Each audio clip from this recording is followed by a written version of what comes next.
Sesiapa saja di antara kita yang berkawan dengan jin dan syaitan dalam apa juga bentuk, termasuklah dalam kita berubat pada seseorang yang menggunakan jin dan syaitan, walaupun kita tidak berkawan, penyakit yang ada pada kita mungkin bertambah, tidak akan sembuh. Kadang-kadang jin syaitan yang digunakan oleh perawat itu akan kekal pada kita, jadi masalah kita. Tapi ini orang ramai tidak tahu, tuan-tuan. Jadi langkah pertama kita mesti elakkan daripada belajar apa juga ilmu yang menggunakan hikmat jin dan syaitan. Yang kedua, jangan sekali-kali menyimpan barang-barang yang masyarakat kita anggap ada kelebihannya. Macam-macam barang, benda-benda yang bangsa kita anggap ada kelebihannya. Orang-orang kampung, orang bandar sama saja. Ya. Kalau buluh tumpat boleh begini. Ya. Kalau kijang putih kulitnya boleh begini, ya, kalau batu permata jenis ini boleh begini, dan macam-macam, 1001 macam. Kalau senjata keris ini, senjata pedang ini, senjata badik ini, fadilahnya begini, kelebihannya begini. Ini jangan, tuan-tuan, jangan terlibat dengan barang-barang. Siapa ada, buangkan, bakar. Karena semua ini saya sudah temui ketika sepanjang saya merawat pesakit selama kira-kira 30 tahun, sebab mulai daripada tahun 94 sampai sekarang. Barang-barang yang saya sebutkan tadi memang mudah kita nak elakkan dan mudah kita nak terima kebenarannya. Tetapi tuan-tuan, ada barang-barang yang berkaitan dengan agama. Ini lagi susah.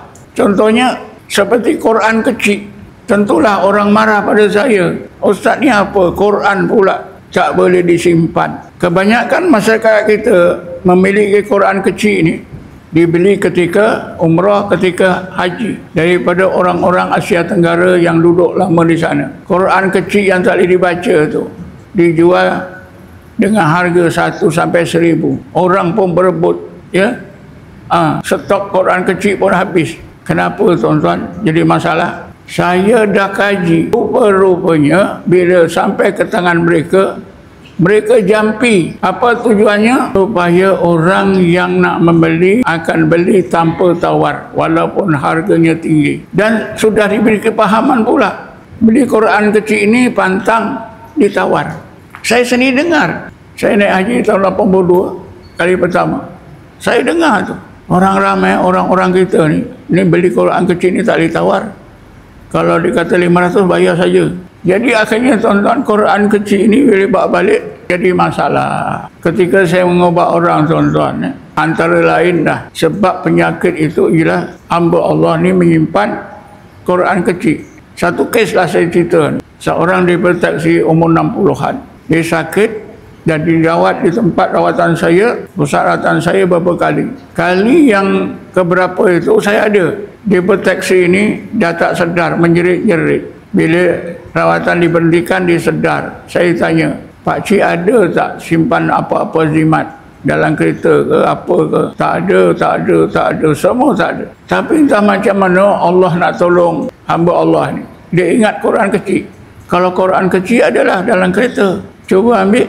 Bila dah ambil, saya minta izin dia, Quran ni saya nak bakar. Jadi tak adalah lagi nak diminta, nanti tak boleh. Setuju ke saya bakar? Boleh. Kalau ini sebab sakit, kita bakar, tuan-tuan.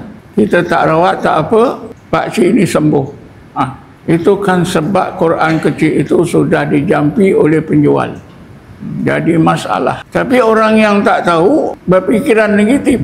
Saya membakar Quran. Satu lagi kelambu Kaabah. Cebisan kelambu Kaabah ni ramai orang yang pergi umrah beli. Yang tak beli, yang tak pergi umrah pun pesan. Kerana ikut cerita masyarakat kita, kelambu Kaabah ini boleh gini, boleh begini, boleh begini, hikmatnya begini. Tapi mereka tak tahu apa yang telah berlaku. Saya temui, tuan-tuan, berkenaan dengan kelambu Kaabah ni. Agak saya 20 tahun dululah, tahun 90-an. Seorang student sakit saja. Bila saya obat, tiba-tiba dia tak sedar. Saya tanya, saya cakap dengan jin dalam, engkau boleh keluar tak? Dia jawab dalam bahasa Indonesia, dalam dialek Indonesia. Bapak saya ya boleh keluar, tapi kelambu Kaabah yang dipakukan Pak penjuru bilik budak ini harus dibuang.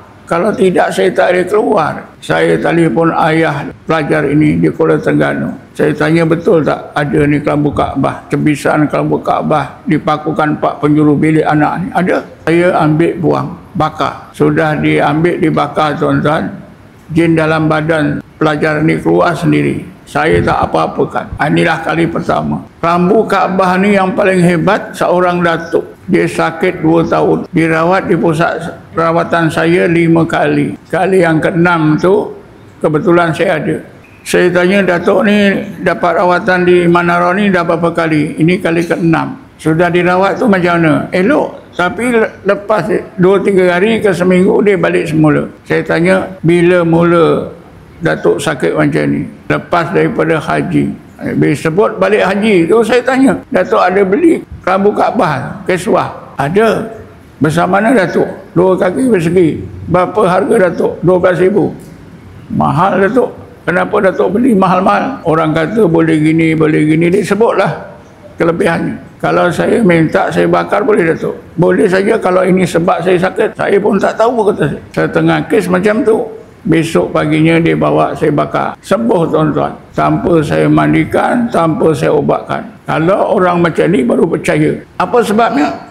Kelambu itu sudah dijampi. Fikirlah tuan-tuan, besar macam ini, 2 kaki 12,000. 12,000 duduk Mekah boleh makan setahun lah.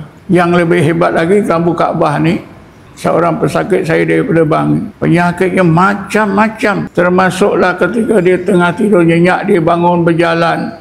Dia tak sedar. Ya, keluarganya sangat bimbang. Umur dalam 40-an. Bila kita obat-obat tanya, akhirnya dia ngaku ada memiliki kelambu Kaabah. Saya tanya, besar mana? 3 kaki persegi sudah diperimkan dengan cantiknya. Beli di mana? Dekat Shah Alam Seksyen 7, berhampiran dengan hospital Seksyen 7. Berapa harga? 30,000. Saya kata 30,000 ni boleh sebab kereta lah. Kenapa mahal-mahal dibeli? Dia bercakap juga begini. Bila kita bakar tuan-tuan, sembuh penyakitnya. Inilah. Sekiranya benda-benda ini tersimpan terus, apa akan jadi pada orang? Apa akan jadi? Dilanda penyakit yang berpanjangan. Macam-macam penyakit yang pelik-pelik. Jadi itulah, janganlah simpan barang-barang yang dianggap ada kelebihan. Kerana memang masyarakat kita percaya benda-benda itu. Seperti apa? Tempurung, kelapa yang tak ada mata pun jadi apa? Barang yang spesial. Kalau tangkal azimat memanglah. Pagar-pagar rumah ni jangan dibuat. Siapa yang terlibat dengan tangkal azimat, pagar-pagar rumah ni, hendaklah dibersihkan, dibakar. Kalau pagar rumah, benda yang ditanam hendaklah diambil, dibakar. Selesai. Pagar rumah itu bukan pagar rumah. Akhirnya dia makan tuan. Diri orang itu, keluarga orang itu nanti jadi masalah. Kesehatannya akan selalu terganggu.